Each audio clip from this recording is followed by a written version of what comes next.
7ই নভেম্বরের চেতনায় জাতীয় প্রেস ক্লাবে জাতীয়তাবাদী মুক্তিযোদ্ধা দলের সমাবেশ।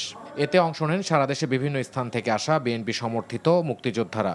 সমাবেশে বিএনপি মহাসচিব বলেন, বিএনপি নয়, নির্বাচনকে বাধাগ্রস্ত করেছে জামায়াত। অভিযোগ করেন, প্রস্তাবিত জুলাই সনদের মাধ্যমে জাতিকে বিভক্ত করা হয়েছে। গণভোট আগে হতে হবে, তারপরে নির্বাচন হবে, এটা আপনারাই বলছেন। আমরা তো নির্বাচনের পেছনের কথা একবারও বলিনি। আমরা বারবার বলছি যে নির্বাচনটা অতি দ্রুত করতে হবে। এখন পর্যন্ত নির্বাচনকে যতটা বাধা সৃষ্টি করেছেন আপনারা করেছেন।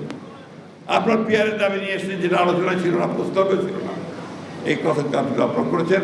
জোট পাকিয়ে রাস্তার মধ্যে আন্দোলন করছেন এবং ধমক দিচ্ছেন আজকেই হতে হবে, তাহলে আমরা ইলেকশন হতে দেব না। একই সমাবেশে মেজর হাফিজ বলেন, জনগণের জুলাই সনদ দরকার নেই। এই জুলাই সনদ নিয়ে অনেক কথাবার্তা হচ্ছে। আমি একজন খুচরো রাজনৈতিক নেতা হিসাবে মনে করি, কর্মী হিসাবে মনে করি, জুলাই সনদ দেশের জনগণের প্রয়োজন নাই। জুলাই সনদ হয়তো কিছু কিছু ব্যক্তি যারা এখানে উপদেষ্টা হয়েছেন, যারা ভবিষ্যতে বাংলাদেশে বসবাস করতে গেলে অনেক প্রশ্নের সম্মুখীন হবেন, তাদের জন্য হয়তো এই জুলাই সনদের প্রয়োজন আছে।